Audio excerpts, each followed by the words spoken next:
Welcome, guys. I'm stuck in traffic. Suck. It blows, but gives me a chance to do a live stream. So I'm going to wait a couple minutes.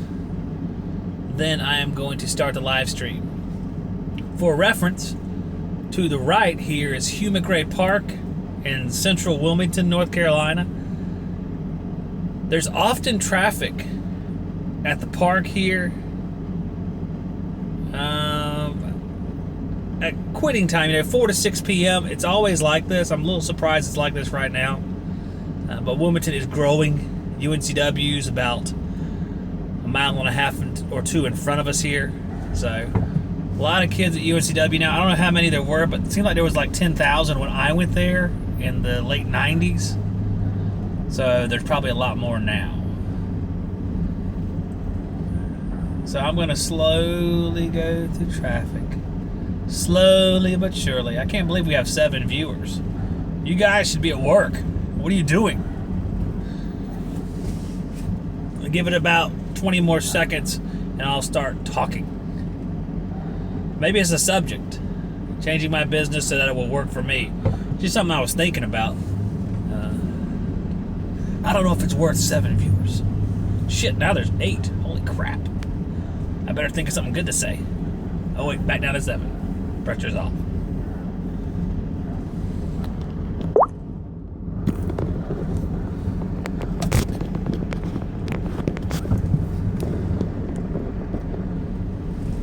Hey guys, well, I'm sitting in traffic here.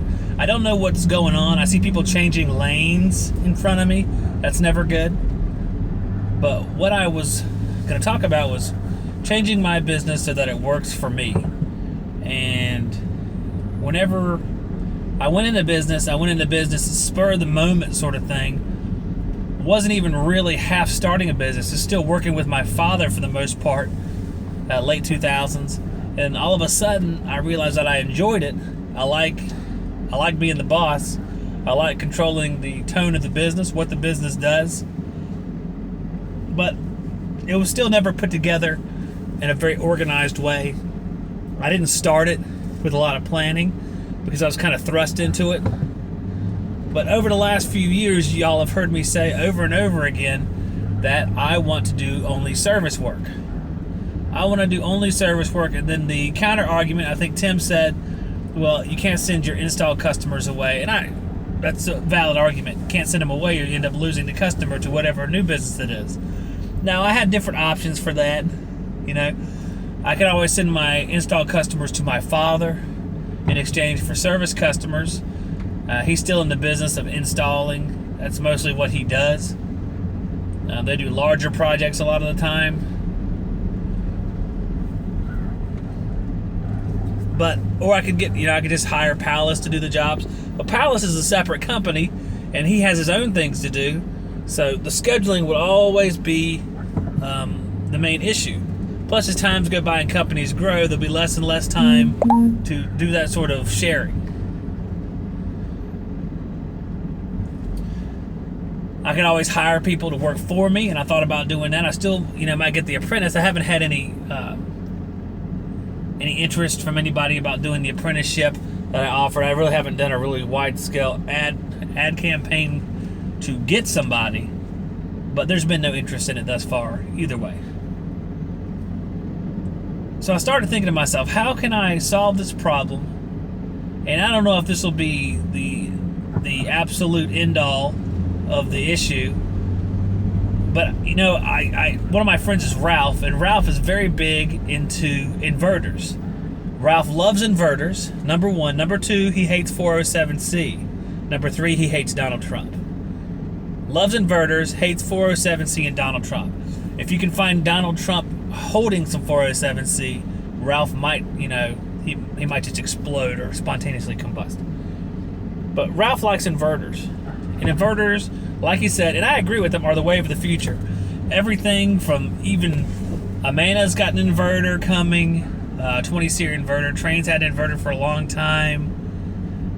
We're talking about inverters, we're talking about DC 3-phase compressors that modulate to many different speeds. They have 3-speed, 4-speed, 5-speed, and full variable speed. There's all different ones. And I started thinking about it. I said, these are all high-end units, very nice units. I've been putting in mini splits for a long time now. They're all inverters for the most part, except for the very first simple ones that we put in or serviced.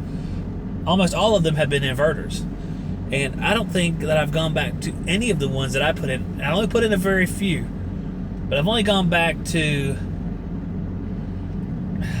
let's see, last mini, I don't even remember the last mini split I serviced. And it wasn't one of mine.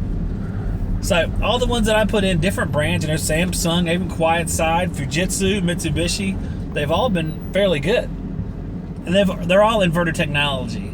The Daikin one I put in was like 26 SEER, 23 SEER. It was extremely high. It had a 13 HSPF. Very high, very efficient unit. Never had a problem from that one. It's been in for 2 or 3 years now. Some of my other ones have been in for 4 or 5 years.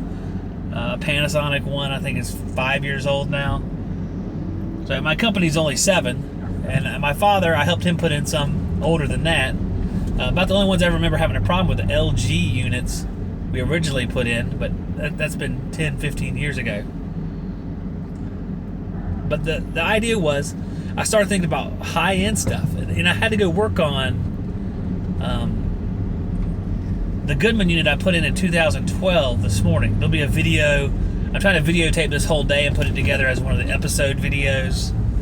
I have 4 calls, and I'm halfway through it right now.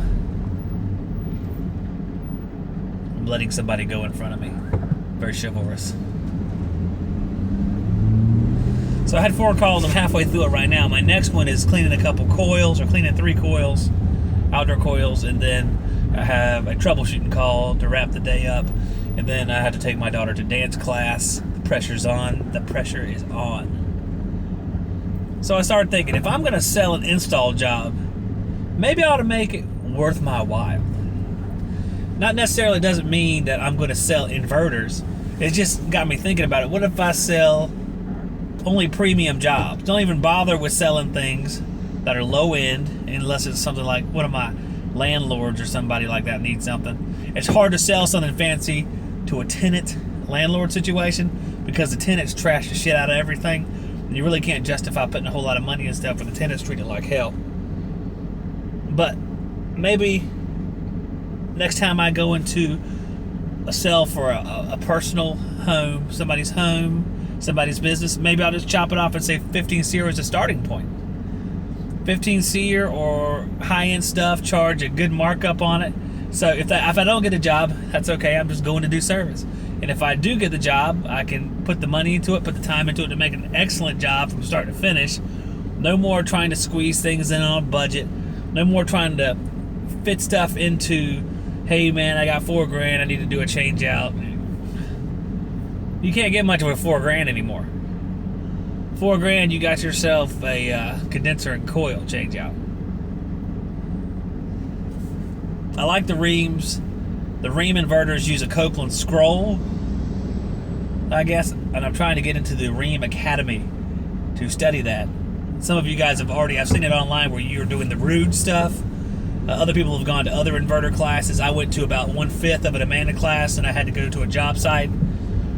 I asked if they were going to have another Amanda class. The answer was no. So then I asked the Gem Air guys if they were going to have a Rheem one, and they said the Rheem ones are online. So I'm going to take a look at that. I would like to learn more about it, because whether or not I am selling them or I am working on them, I still need to know about them. So I need to be ahead of the ball game.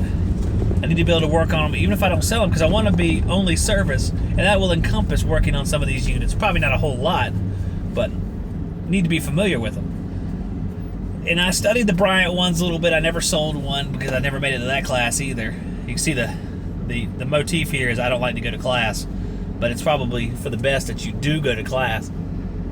I study stuff on my own as much as possible. There's not a whole lot of information on YouTube, because obviously it's not a subject a lot of people know a whole lot about, because inverters are relatively new to the forced air market, but they've been around in the mini split market for a long time. So I think I'm going to formulate some plan based on growing the business with service only, and if someone does want to change out, I'll just quote them the good stuff.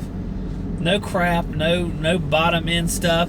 Something starting with something simple and good, like a 15 seer, maybe a 16 seer, with all the standard stuff, because the Rheem and Amana stuff and Goodman stuff, their 15 to 16s are pretty, they're pretty cut and dry, pretty simple stuff. So I move up a little bit. We have a traffic jam. If I move up a little bit farther. But their 15s and 16s are pretty standard stuff. It doesn't, and not until you get up into the two-stage Goodman stuff or the inverter stuff do you get into things that are overly complicated. And I went to, the right lane's closed. Super suck. That's alright, somebody let me in. It's not till you get up to the higher end stuff that you get to the more, and don't even want to say more complicated, it's just more unfamiliar. I was at my Goodman 18C earlier, and the outdoor defrost control boards they put on, the more recent ones, are very nice because they have all the codes, easy to read. I hate blinking shit, having to count blinking lights. It's a pain in the ass to me. That's why I hate those stupid ass TAM7 air handlers. It looks like some kind of Christmas light show when you looked at that little window and there's all sort of blinking. All I know is if I see red, I sigh. But I like the Goodman ones. The Goodman ones I retrofitted onto that unit, and that Goodman goes with on the newer stuff. Very nice. Sends you right to where the problem is. Very clear cut. I like those.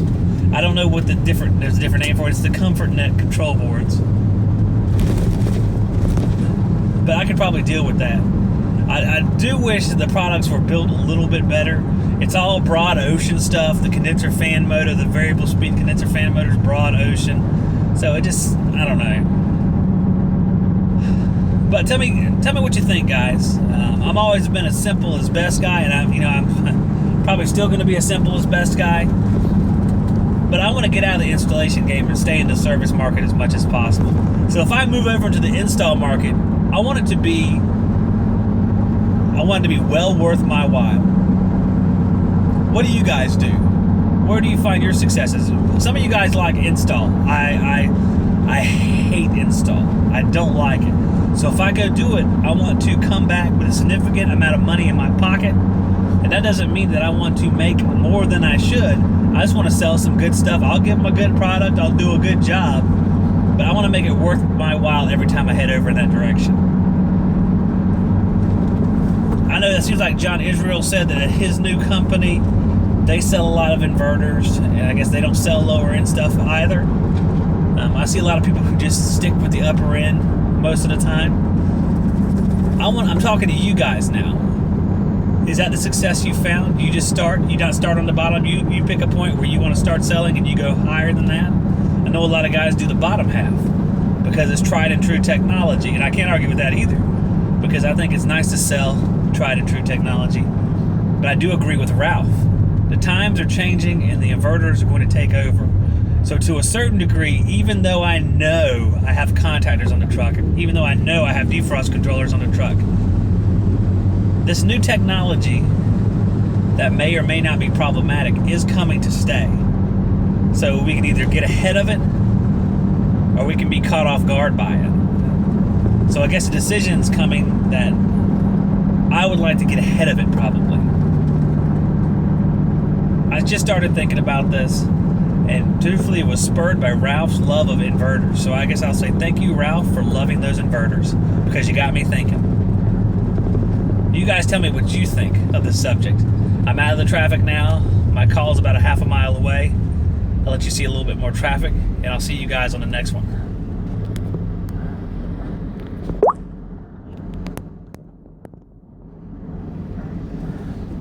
Well, I said we're out of traffic. I'm just at a red light.